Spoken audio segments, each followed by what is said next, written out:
Welcome to a place between waking and dream, where gods rise, empires fall, and legends are remembered in whispers.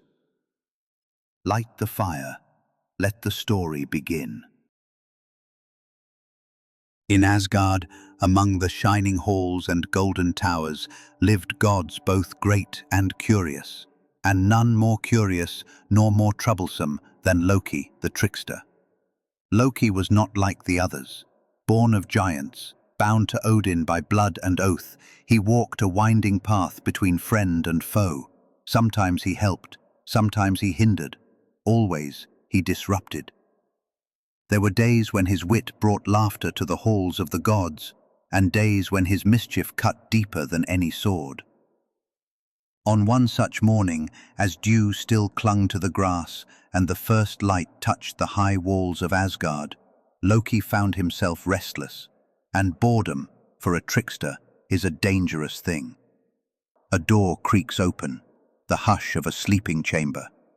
He crept into the chambers of Sif, wife of Thor, a goddess known not only for her strength and grace, but for her hair, golden, radiant, and said to be spun from sunlight itself. And Loki whispered to himself with a grin, "Let's see how he fares when the sun no longer shines in his hall." With careful, deliberate strokes, he cut away every strand, not out of hatred, not even spite, but because he wanted to see what would happen, to stir the still water, to test the ripple. When Sif awoke, her cries echoed through the golden halls, and it wasn't long before Thor came crashing through the doors like a storm. He bellowed, "Loki! What devilry have you done?" Loki stepped back, hands raised in mock surrender. Now, there's no need for thunder. Let's talk." Thor advanced, fury in every step. "Her hair! You've shamed her, mocked her, humiliated her." Loki offered a crooked smile. "Oh, come now. It'll grow back. Eventually. Probably." Thor's voice rose again, filled with wrath. "This is your idea of a jest. Sif is weeping, and you—" Loki cut in quickly. "All right, I admit it. A bit cruel, perhaps. But it was meant in play. Just a bit of mischief. You know how I am." Thor's voice turned quiet, more dangerous than before. "You think this is play? When next you sleep, I'll carve your lies from your tongue." And now Loki's smile faltered, his voice quickened. "No need for violence, truly. I swear by the roots of Yggdrasil itself. I'll fix this. I'll go to the dwarves, the sons of Ivaldi. They can craft golden hair, better than what was lost. Hair that grows, that shines." Thor glared. He didn't need to speak. The silence was enough. Then, in a low voice like distant thunder, he said, "If they do not, I will not kill you. I'll keep you, in pieces, in jars, across the 9 realms." Loki nodded quickly, his voice tight. "Crystal clear. Dwarves it is then." And with that, Loki was gone, slipping from Asgard like a shadow at dusk, bound for Svartalfheim and the firelit forges deep beneath the mountains, where magic and metal mingle, and debts are paid not in coin, but in craft. With great haste, Loki left the golden halls of Asgard and descended into the dark realm of Svartalfheim, a smoky land buried beneath the mountains where flame and stone never slept. Here, in cavernous halls carved by fire and time, the dwarves kept their forges burning. The air shimmered with heat, sparks danced like fireflies, metal and magic were one.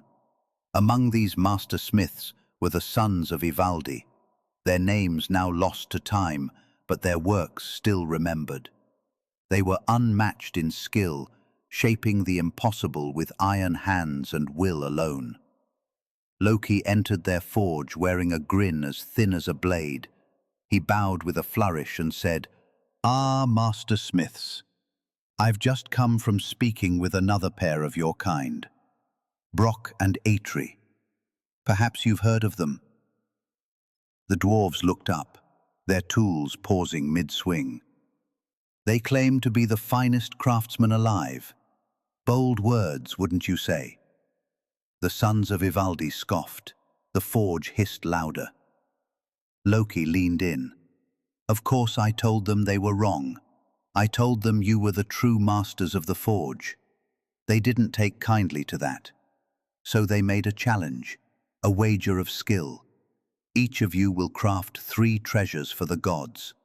One of them must be golden hair, perfect, ever-growing, and fit for a goddess.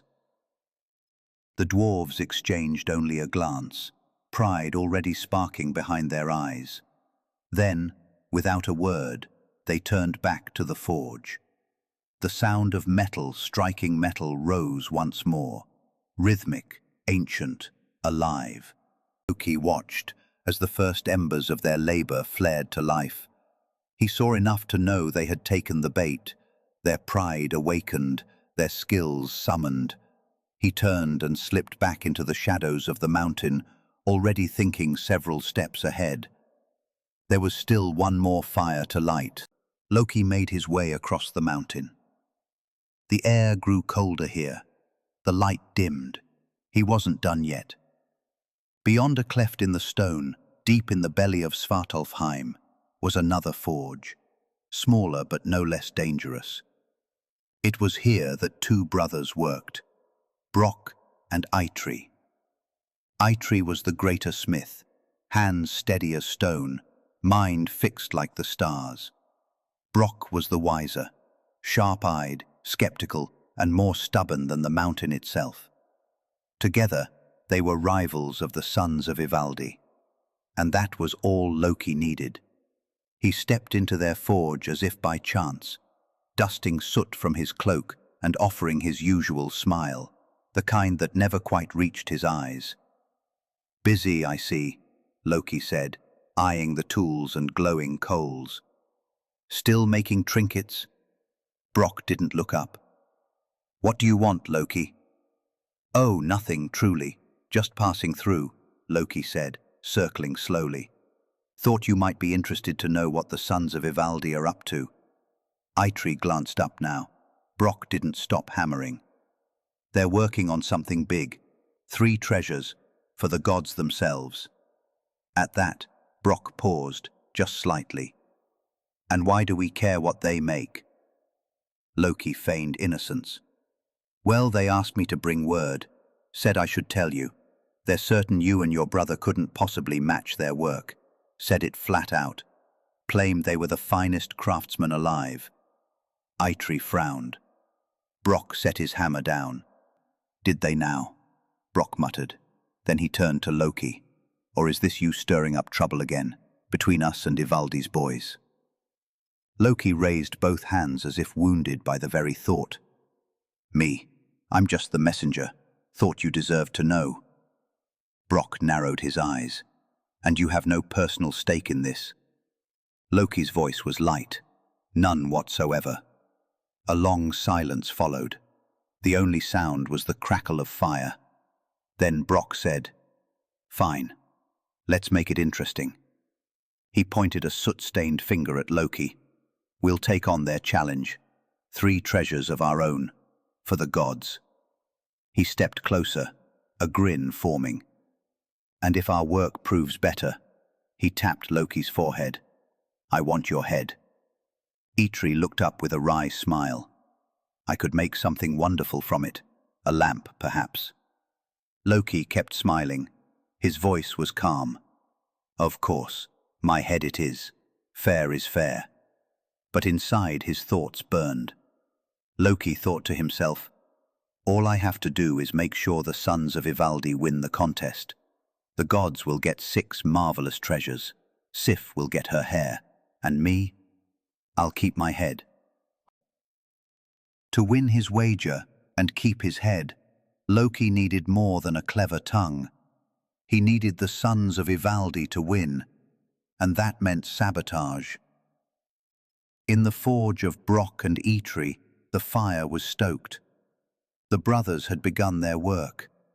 Eitri took a small bundle wrapped in cloth, and opened it to reveal a pig's skin, cured and preserved. "Been saving this for something special," Eitri muttered. Brock nodded. "What do you need from me?" "I need you at the bellows," said Eitri, "hot and steady. Not a moment too cold or too hot, or it all goes to waste." Eitri watched until the fire burned the right color, then left the forge, hammer in hand, to shape the first treasure outside. Brock took his place at the bellows, steady and focused. But he wasn't alone. From the shadows, a large black insect crept into the forge, bigger than a horsefly, wings thick and oily. Its buzzing cut through the heat. It circled the forge once and landed squarely on the back of Brock's hand. It bit down hard. Brock grunted but didn't flinch. His hands never stopped moving. Outside, he could hear the ring of Eitri's hammer. Sparks, twisting metal, the hiss of quenched heat. Moments later, Eitri returned, holding the glowing form of a boar, its bristles already shining with golden light. "Good work," said Eitri, pleased. "A degree off in either direction, and it would have been ruined." Up in the corner of the forge, the black insect, Loki in another shape, seethed. Eitri wasted no time. He set down a block of gold. "Next one's trickier. When I call, you start pumping, and no matter what, you don't slow down. Don't stop, don't change pace." Brock nodded. Eitri left again, and Brock waited. He began working the bellows. The forge glowed brighter. The black fly returned, this time landing on Brock's neck, dodging drops of sweat as they ran down his skin. It bit, hard. Brock winced, but he kept going. His arms rose and fell in perfect rhythm. When Eitri returned, he pulled from the fire a glowing arm ring, still white-hot. He quenched it with a hiss of steam. The gold cooled in ripples, its glow slowly fading. "It's called Draupnir," said Eitri. "Funny name," Brock said, rubbing his neck. "Not for this one," Eitri replied quietly. Eitri turned to a massive ingot of rough metal, pig iron, heavy as stone. "The last one, I've had in mind a long time, but it's more difficult than the others." Brock wiped his brow. "I know the drill." "Faster than before," said Eitri, eyes narrowing, "and no matter what, you cannot stop." He heaved the ingot into the forge and shouted for Brock to begin. Outside, the ring of Eitri's hammer began again, more precise, more frantic. He was shaping something unlike anything before. And once more, the fly returned. This time, it landed between Brock's eyes. It waited, then bit, hard, into the soft skin of his eyelid. Blood ran down into Brock's eye. He blinked, shook his head, blew upward in frustration, but the fly would not move. The pain sharpened. Brock gritted his teeth. He counted to 3, and on the third downward stroke of the bellows, he lashed out with one hand, fast and fierce. And at that moment, Eitri called from the shadows, "Enough!" Eitri stepped into the forge, covered in ash, holding the final creation. The fly, Loki, vanished into the smoke. Eitri looked at Brock, disappointed. "You came close to ruining everything," he said. "It's not what I hoped for, not perfect." Then, before Brock could respond, a voice echoed from the darkened entryway. "All set for the contest." Loki strolled back in, smiling wide. Eitri didn't smile back. "Brock will go to Asgard to present the gifts," he said. "I'll stay here. Someone has to be ready to collect your head." Back in Asgard, beneath the golden roof of the god's hall, 3 thrones had been set for judgment. At the center sat Odin, the All-Father, one-eyed, hooded, flanked by his silent ravens. To his right, Thor, red-bearded and broad-shouldered, seated with the posture of a warrior unused to stillness. And to the left, Freyr, golden-haired and graceful, handsome even among the gods. Before them stood Loki, composed and smiling, flanked by the near-identical sons of Ivaldi, their clothes still marked by soot, but their expressions calm. Standing apart was Brock. "Tell us, Loki, what are we judging?" Loki stepped forward, palms open. 6 treasures, All-Father, 3 forged by the sons of Ivaldi, and 3 by Brock and his brother. Each is meant for one of you. It is for you to decide. Which of these is the greatest? Loki began. "First, a gift for you, Odin." He drew a long, narrow object from a folded cloth, dark metal, perfectly straight. A spear, forged to strike true, always, perfectly balanced, unerring in flight. Odin took the weapon, turning it in his hand. "Very fine," he said, with the voice of a king who had seen many weapons, and knew this was no ordinary one. Loki turned to the next. The second gift, not of war, but of restoration. From another cloth, he revealed fine strands of golden hair, gleaming in the light of the hall. Hair that grows like the real thing, a gift worthy of a goddess. Thor raised an eyebrow. "We'll see about that," he said. He turned and called across the hall, "Sif." Sif entered, graceful and poised, her head covered by a soft cloth. She stepped forward silently and removed it. Without a word, she took the golden hair from Loki's hands and placed it upon her head. Gasps echoed around the hall. Thor gave a rare nod. "Good work." Sif smiled faintly and, without a word, turned and walked from the hall, her hair glinting as she went. "She'll want to show it off," Thor said under his breath. Loki continued, now fully confident. "The final treasure," he said, unfolding a small, square cloth, "is the humblest in appearance, but perhaps the most clever." Inside was a tiny, carved ship, no larger than a loaf of bread. "This is Skidbladnir, a ship that always finds the wind, no matter where it sails, and folds small enough to carry in your cloak." He handed it to Freyr, who held it gently, tracing its tiny carved hull with a thumb. "A fine thing," Freyr said. "I am impressed." Loki let out the breath he hadn't realized he'd been holding. 3 gifts, 3 gods, all satisfied. The treasures were exquisite, the craftsmanship flawless. The contest was tilting in his favor, and most importantly, his head remained securely attached. But the contest was only half complete. Now it was Brock's turn. Eyes bloodshot, hands wrapped in cloth, he stepped forward with his own bundle, silent and steady. With the gifts of the sons of Ivaldi delivered and praised, all eyes turned to Brock, the soot-streaked dwarf who stood alone. Brock stepped forward and unwrapped his first creation, a simple but gleaming golden arm ring. He approached Odin.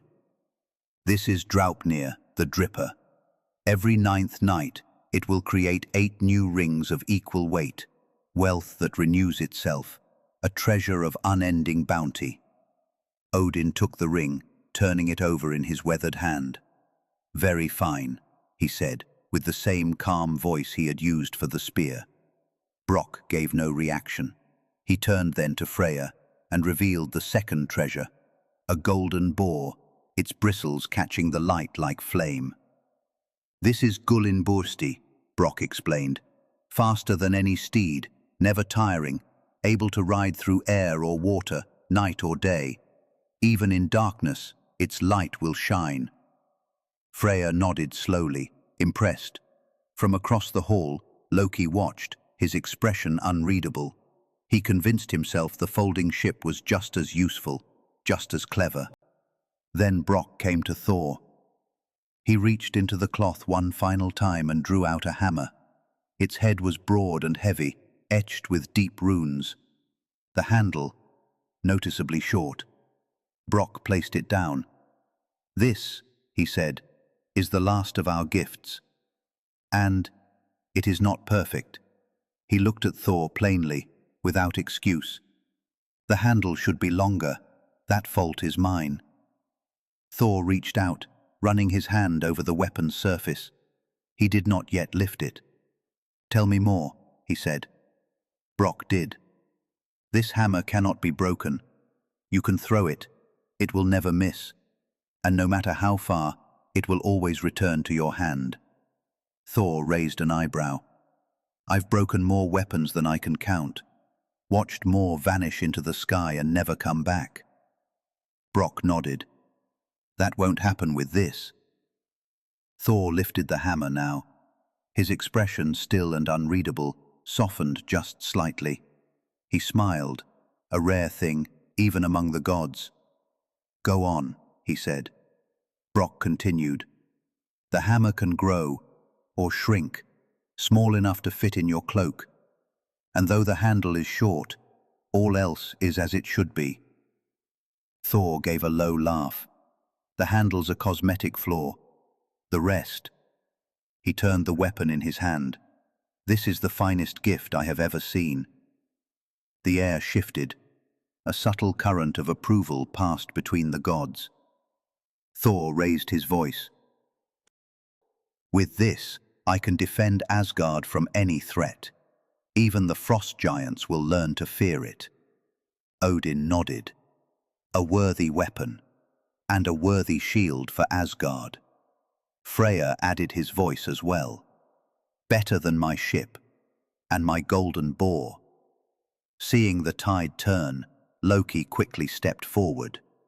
"Let us not forget the hair," he said. "Golden, living, the sons of Ivaldi made a treasure worthy of Sif." Thor barely glanced his way. "Yes, of course. A fine gift. Now," he lifted the hammer slightly. "Show me how to use it." Odin held up the spear. Freyr turned the boar in his hands, and all three gods agreed. Brock and Atri had crafted the greatest gift ever given to Asgard. The gods clapped Brock on the back, full of praise and laughter. The treasures had exceeded all expectations. Even Odin, ever stern, seemed pleased. But Brock had one last prize in mind. He turned to Loki. "So, I get to cut off your head and take it back with me," he said calmly. "Atri will be very pleased. We can turn it into something useful." Loki raised his eyebrows, his grin already returning. "Perhaps a ransom instead," he offered. "I could give you treasure, many treasures." "We make treasures," Brock said flatly. "We need nothing. I want your head." Loki's eyes flicked from god to god, calculating. Then he shrugged. "Very well, you can have it." He paused, lips twitching with delight. "If you can catch me." And with that, Loki leapt into the sky, his form twisting and darting like smoke on the wind. In an instant, he was gone. Brock sighed and turned to Thor. "Can you catch him?" Thor shrugged. "I shouldn't." He smiled faintly. "But I would like to test the hammer." And in a blink, Thor was gone. Moments later, he returned, one hand gripping Loki by the ankle. The trickster dangled upside down, arms folded, scowling. Thor dropped him at Brock's feet. Brock drew a blade. "Come here, Loki, it's time." "Fine," Loki muttered. "But remember, you said my head, not my neck.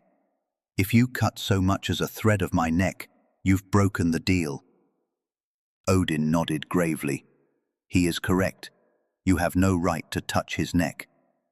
Brock glared, frustrated. "I can't remove a head without cutting the neck."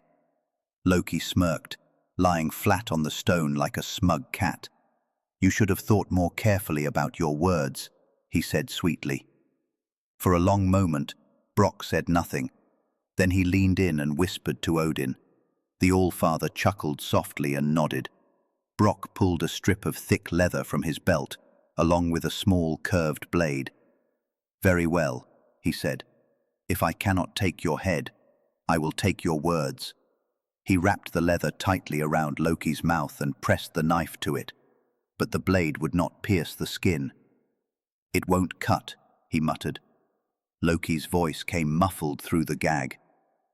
"I may have arranged protection from knives, just in case the neck loophole didn't hold." Brock grunted. Then he reached into his pouch and produced an awl, a sharp, pointed tool used to pierce leather. He drove it through the strap, and with it he began to sew Loki's lips shut. No spell or bargain had guarded him from that.